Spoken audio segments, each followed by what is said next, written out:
Good evening, dear sisters and brothers. Welcome to the evening session of Being Heartful Every Day with Swadhyaya, and also wishing you all a very peaceful and joyful Christmas. As we gather this evening, we continue our inward journey with the theme of removing impressions. Over the past sessions, we have begun to understand impressions as subtle residues that shape our inner life. And today we deepen this understanding by exploring how impressions influence choice, freedom, and the ability to remain present. In heartfulness, spiritual refinement is not about managing the thoughts or emotions, but about creating inner space where awareness can function without obstruction. Impressions quietly influence the choices we make. Often we believe we are responding freely, yet, our responses may be guided by past conditioning stored within impressions. When impressions remain, choices tend to follow familiar grooves. When impressions are removed, choice becomes conscious. We begin to respond from clarity rather than compulsion. And this shift marks the movement from conditioned living to intentional living. Impressions do not announce themselves.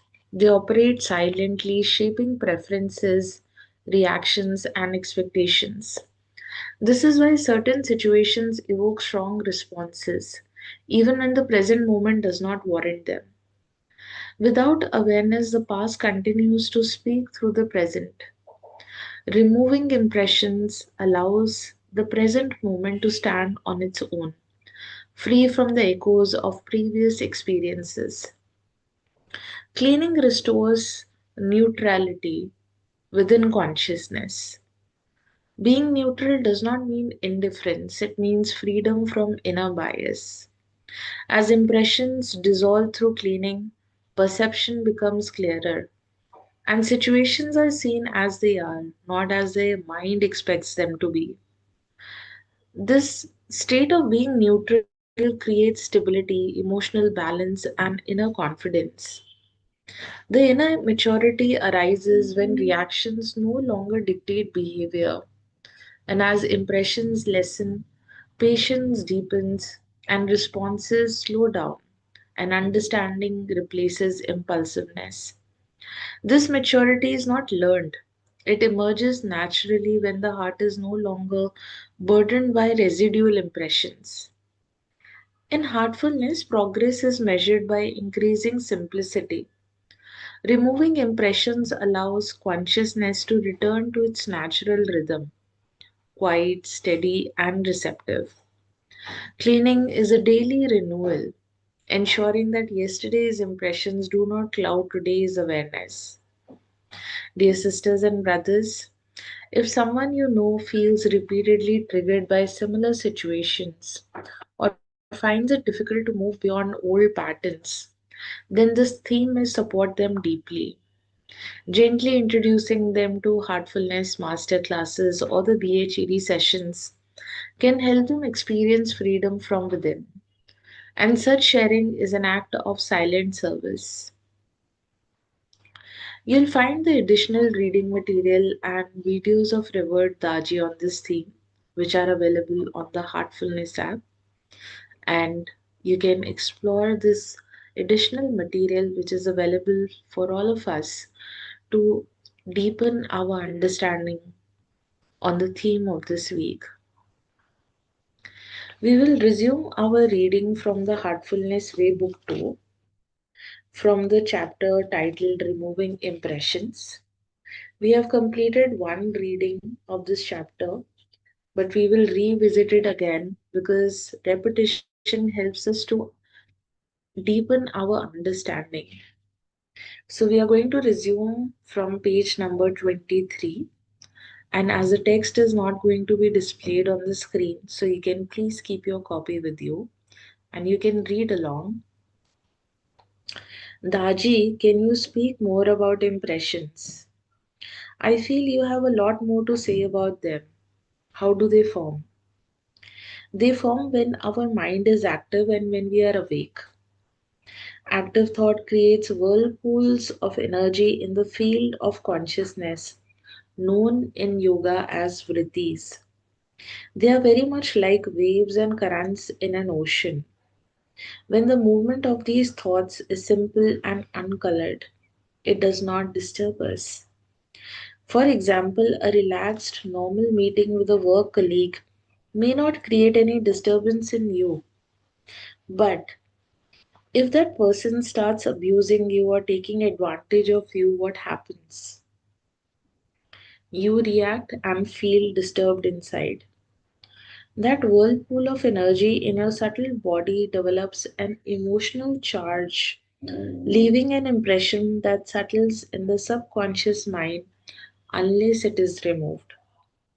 Now, what happens if you're strongly attracted to a colleague during that meeting? A very different type of impression is created. Your consciousness becomes charged for a different reason. We need a practice of mental cleaning to remove the charge, the coloring, so that the ocean of consciousness once more settles down into stillness. If you go to the same meeting room the next day, will yesterday's experience reignite a reaction in you? If it touched your consciousness, you may rekindle yesterday's emotion, reinforcing it. You begin to condition yourself. But if you had cleaned that emotional charge from your system, then there would be no reaction even though the memory remains. Consider another scenario. Imagine a young married couple, madly in love, moving into their first home together. They are so happy, they pour their hearts into the renovations and the garden, and they raise a family there. Fast forward 20 years, and the wife has just passed away from cancer. Now there is emotional pain, and there may even be financial issues. Fast forward another 10 years, and the house has other owners and a different energy. The husband returns to the neighborhood to visit old friends. What will he feel? Will he remember the beautiful days of their early family life together? Or the painful days of his wife's illness and passing? Will they be strong emotions or simple memories with no heavy emotional charge? All that depends on him, not the house, but the house will evoke many things for him. The existential memories will stay, but what emotional charge will remain? Nostalgia is often a lovely feeling, but trauma is something that can cripple us. Both can keep us tied to the past and unhappy in the present. We are constantly taking in impressions through the senses, and we either like or dislike them. Desires affect us, and we try to fulfill them. One desire generally leads to another, so we develop the habit of seeing things with the idea of having them. These desires mold our physical and mental actions and lead to the formation of samskaras, adding more and more coverings around the soul. There are fresh desires every moment, and our efforts to satisfy them leads us to accumulate more and more. The impressions remain with us as long as they are not removed. Dear sisters and brothers, let the reading settle,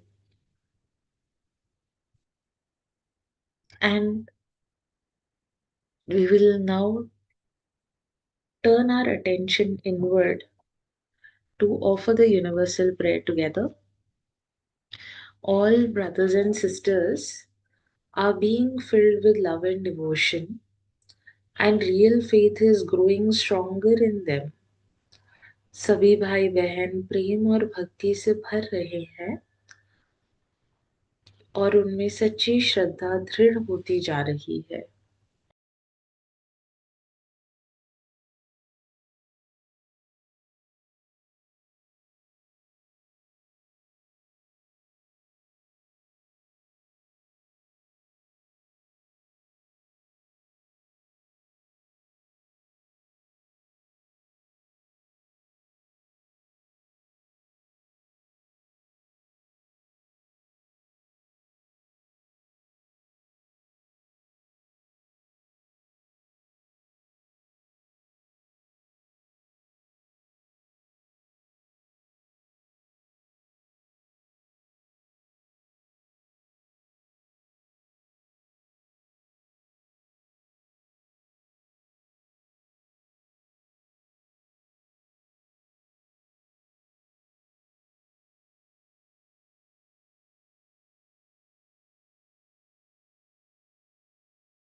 May this universal prayer awakens love and unity in the hearts of all. Dear sisters and brothers, thank you for joining the evening session today. And do take few moments to offer the bedtime prayer and the reflections for the day before you rest tonight. And we look forward to your presence for the morning session tomorrow at 6 a.m. Until then, wishing you a very good night and a good rest. Thank you.